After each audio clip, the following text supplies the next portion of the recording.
Hey, welcome. I am Dr. Paul Dyer. Welcome to another show of Mental Health Mondays.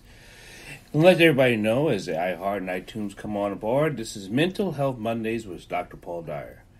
I normally have some guests with me, but right now we're working on towards the holidays. I want to talk to you about Mental Health Mondays.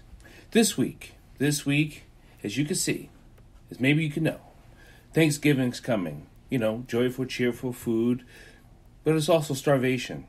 Starvation all the time. We're going into a food shortage. Most Americans may know that they're going into a food shortage because the prices are going up. We also know that the gas prices are going up for all kinds of reasons. But let's talk about the food shortage real quickly. We know there's tons of people around the globe, who always goes hungry. They've been trying to survive on as little as they can. Water, food, crackers, rice, all those different things. We've had a rice depletion across the globe. We've had a freeze in Brazil. We've had erosion of soil. We've had issues with shipping. These are what's going on just with our own food prices and our food shortage and distribution. But let's talk about the rest of the world that has been starving for decades, centuries. And let's talk about the people who are not used to going hungry. You know who you might be, and you know who you are. Some of us have been through hunger times. I remember growing up as a kid myself that we did not have enough food to eat. It caused a lot of disturbance. My mother was sick at the time with cancer, and yet we still made it through. And this is how we make it through. And this is what I want to talk to you about. Mental Health Mondays is about developing a way to pull together as a family, as a community, as a unity. Until you pull together as a family, then the outliers, they're the ones who get hurt, and they're the ones who end up dying and getting sick. We don't want anyone to get sick throughout these times. And I'm not talking about COVID. I'm talking about the sickness of despair, the sickness of not having enough hope, the sickness of not having enough thinking that someone cares for you, the sickness that actually takes your life by you committing suicide. This is a sickness, and this happens around Thanksgiving. Thanksgiving is always supposed to be a time for joy and family and peace and things like that. But let's look at the history of Thanksgiving and how we even came about it. I'm not going to get into that. That's a political statement. But I do want to get into understanding that there's a lot of people who don't have enough food to eat. They don't have enough many things to do, and they don't have a place to live and rest their head. This is the winter months. Some of the upper Midwest is cold out. So not enough shelters are able to bed down these people who normally sleep on the streets. We got to stop forgetting about the unforgettables, right? There's things that are just unforgettable. People are hungry, children are hungry, families are hungry, and it could be your neighbors. It could be a friend of yours who just doesn't want to say, hey, I'm hungry. Hey, I need your help. Hey, I'm actually going through an economic crisis myself. The only way we do this is we pull together as a unity. We have multitude of organizations out there. Fraternities, sororities, all these business types of relationships all over the place, all over the planet. And some of them help. Some of them care. But we can do better even if you're not in an organization, even if you're not part of this or that. Just reach out to someone and ask them and say, are you okay? And be prepared to say, no, that I'm not. I'm not okay. Often, we work on our heart, and we kind of have these feelings and our emotions. Then we have our brain, and we decide what is true and what is false. These two things have a pull, and you're always going to be in the middle. I'm not going to tell you to, one, follow your brain or follow your heart. What I am going to ask you to do is this. Compassion takes practice. Kindness takes work and effort. To be kind, you must act in kindness. Watch your words, watch how you're delivering, and watch the meaning of what your words are actually saying. Some people keep trying to say it is how you say it. No, it's the words and its meanings. Words have meanings. Understand the words you're using. Are you using compassionate words? Are you using kind words? Or are you interrogating? A lot of times, we don't think of our words as being harmful unless you're trying to cut and, defame someone. And I get that. But in this times, people are committing suicide at a higher rate. Our vets are committing suicide. I too am a vet.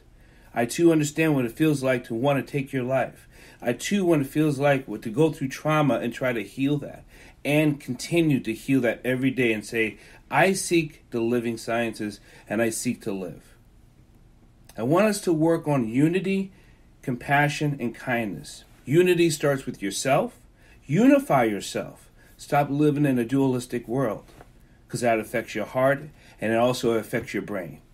When you live in a dualistic world, your body does not come together and your spirit starts to be eradicated and torn away from you. Live in a soulful self. Reach out through your soul and your spirit. Don't just reach out because you think you're going to get something in return. Suicide is on a high. Alcoholism is killing us. It's killing us in many ways. It has torn across families and has put people in jail multiple times.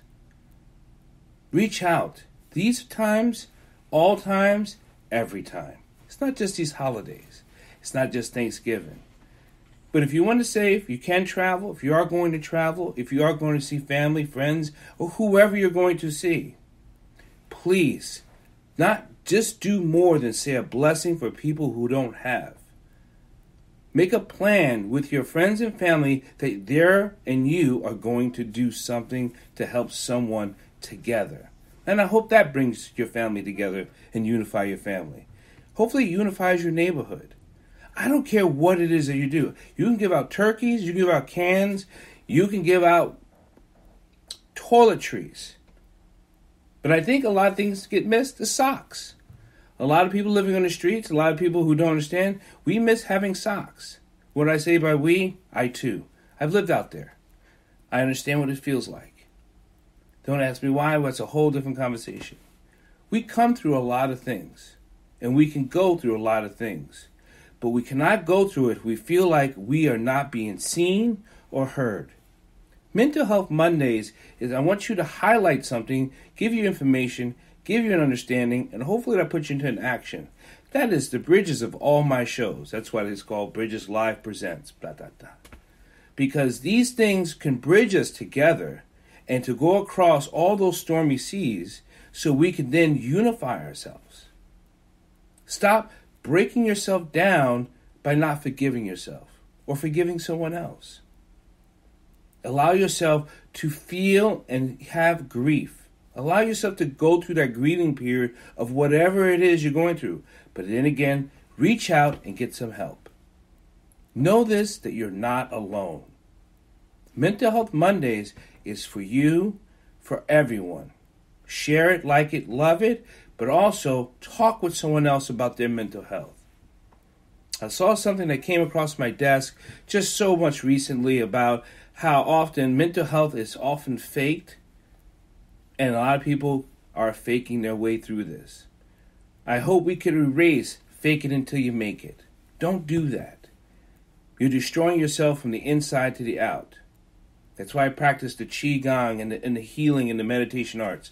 Martial artists, we dig in, we dig out, and we perform and we break down so we can build back better. I don't know if that's where Biden got it from, but I don't care. The only way we can build back better is for you to understand what you're building, how you're building, and where you need help. Do you need help in reading? Do you need help in math? Do you need help in economics? Financial success? Do you need help on how to? There's always help that you can get in the next how to. But first, we have to be mentally sound. Us black men out there, we're not raising our hands enough. We're not asking enough for help. The minority people out there, pull your families together. Pull your unity together. The country together, let's pull our country together. We are standing on each other's sidelines saying, I'm not for this, I'm against that, they're against this, I'm for that, and it's separating us, and the only thing that's truly going to keep dividing us in these upcoming times will be food. People are either going to have food or not going to have food. There's a food shortage. But first, let's work on our mental health. Let's work on keeping this open and free. Let's work on keeping this compassion, and kindness. I hope this helps on your Mental Health Mondays. Short conversation. After the holidays, we will go back and having some more guests and to talk about many ways, other ways, or just some ways how to help your mental health. Mental health is so very important to me, to my family, and to all of us. Because without that, we ruin our bodies, we ruin our organs, we ruin the way our thinking processes, we ruin the way we hold and speak. We ruin so many things because our mental health affects our physical health, which creates a dying of our spiritual health. If you don't have mental health, you're not going to have physical health. If you don't have mental health or physical health, you're not going to have spiritual health. So all the times you are praying, and I hope you pray, whatever choose you pray to your higher being, or your meditation so you can release all that pain and suffering. But understand this, it all has to join together so you can be a whole person. Not just bits and pieces. Be a whole person. Thank you. I'm Dr. Paul Dyer. Thank you for listening to Mental Health Mondays.